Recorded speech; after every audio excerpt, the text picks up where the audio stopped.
So exotic weapons aren't that good unless you're planning on putting the time needed to get that exotic use out of it.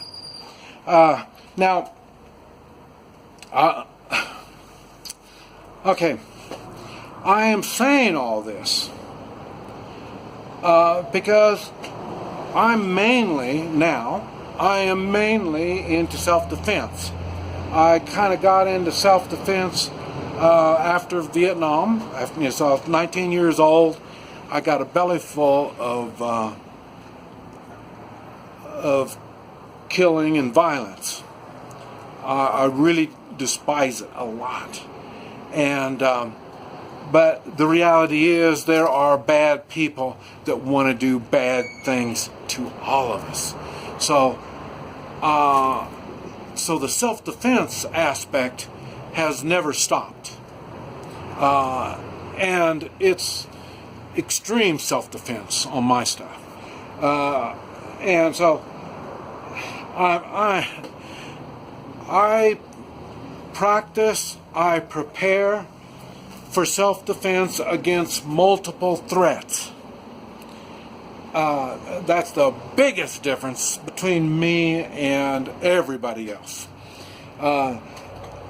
Everybody that wants to criticize what I say, that wants to argue, I don't mind disagreeing. We're just sharing opinions. But the ones that really try to discredit me come up with stuff like, well, when you have an intruder in your house, you know, you can shoot them with a .22 or a shotgun. You know, well, in your world that may be a fact. Like I say, I trained SWAT teams for 14 years. I had SWAT teams coming into my house a lot. It wasn't one person. It was an organized gang. When you get mugged on the street, well, I can just use a .22 or pepper spray, you know, provided they don't have any glasses on. You know, I mean, when I am approached by threats in the street, these threats are bandits. These threats are gang members. These threats are police. These threats are military. So there's a lot of them. And when I'm approached on the street by threats, they are well armed. The .22 is a joke. Pepper spray, a knife. Like I say, I don't push the knife because of that. You're going to use a knife on 10 people? Few of you are capable of doing that, especially when they have firearms. So, and these are things that I have done, and to this day I still do.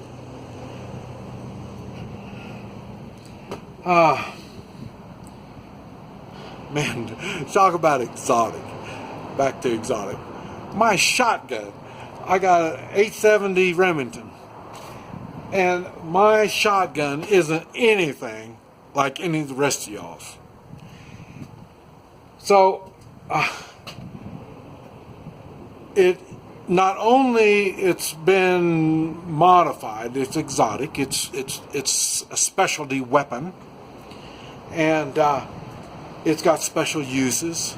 I got people telling me about the shotguns. Well, this shotgun will shoot any kind of round you run through it. No, I've got rounds that don't even. All it is, it's like a primer setting it off. There's not enough to function it.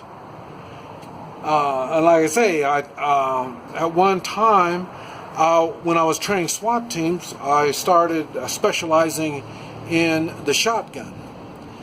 The shotgun is a very complicated. Now, I'm not saying my shotgun is exotic, but not only a shotgun, some shotguns are exotic, such as mine.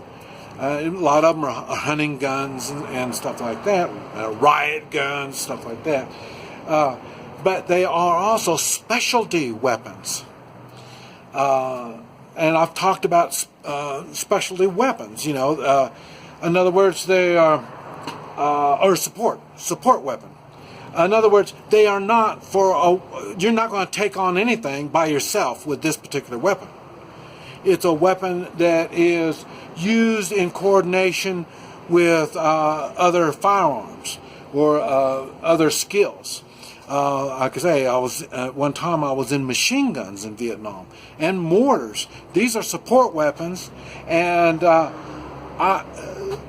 they are worthless unless the riflemen, the other people, are there to protect me. As nasty as the machine gun and the mortar is, you're the first one that's taken out. So it's a support weapon. You use those weapons when you're working in with other people. Your house, using a shotgun for self-defense, it'll work in most cases. In my case, it doesn't work. Try to use it up against, I say, armed gangs. I've talked about when the shooting I got into in 07 in Topeka, Kansas, and for revenge, the gang came to my house with 12 to 15 of them with handguns. So when and then I talk about I had businesses. I had a supper club like a Roadhouse, and I had to go out in the parking lot, and there would be anywhere from 6 to 20 people out there, either drinking or on drugs or selling drugs, trying to negotiate with drug dealers. And so I'm getting out amongst all of them. And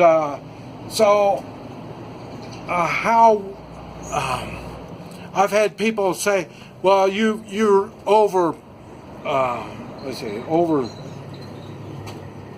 overemphasizing or something like that. And I've had to go out in the parking lot, like I say, with 6 to 20 people out there.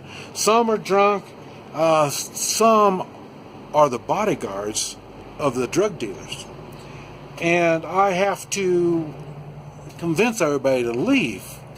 I showed one where I've had my harness and carrying guns. I can carry 5 handguns with that. And everybody got a big laugh out of that. Okay, well, if I was going out in that parking lot, dark parking lot, after midnight, with 20 people, at that time I had 4. No, I had 5 handguns. I was still under arms, especially compared to them.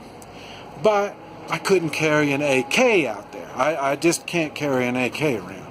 So, and even an AK because some of them had rifles also in their cars. I'm going into their area.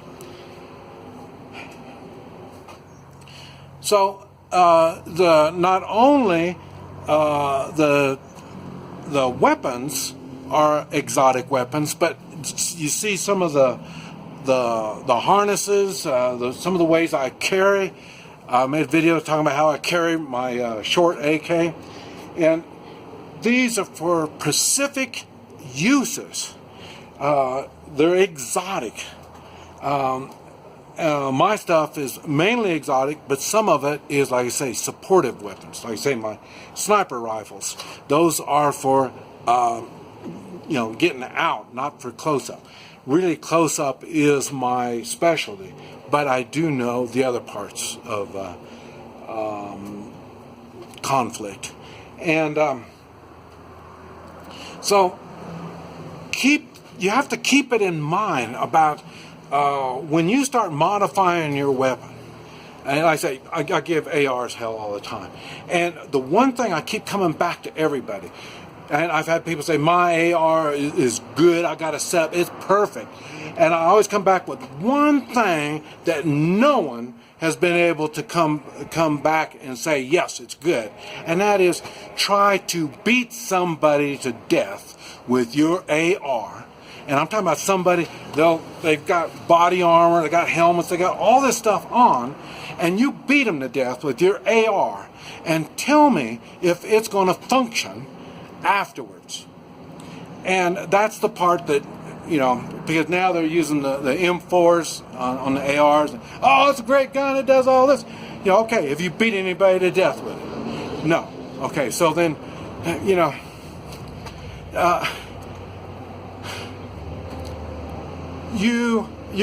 a rifle is probably the best.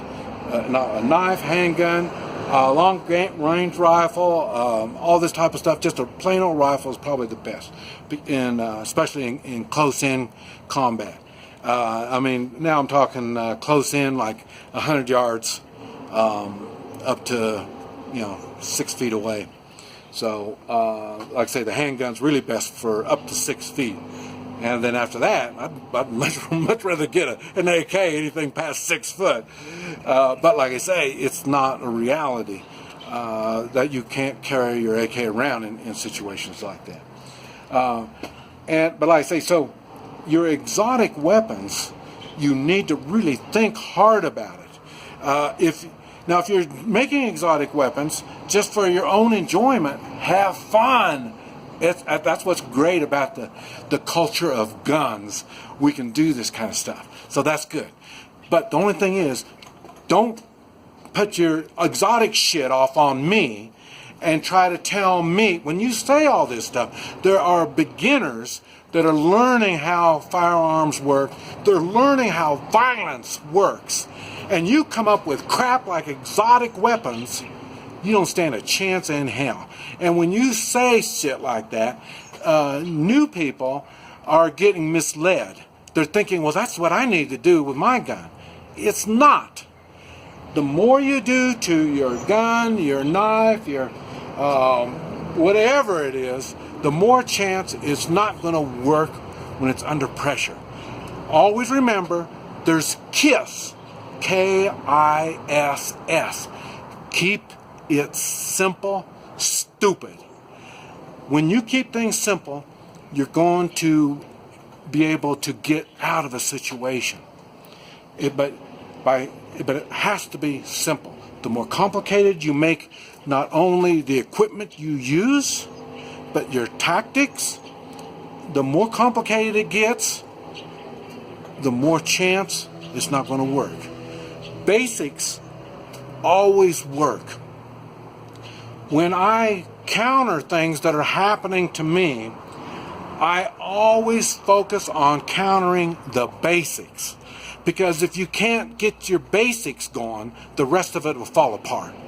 So if you have a good basic structure, you can add on to it.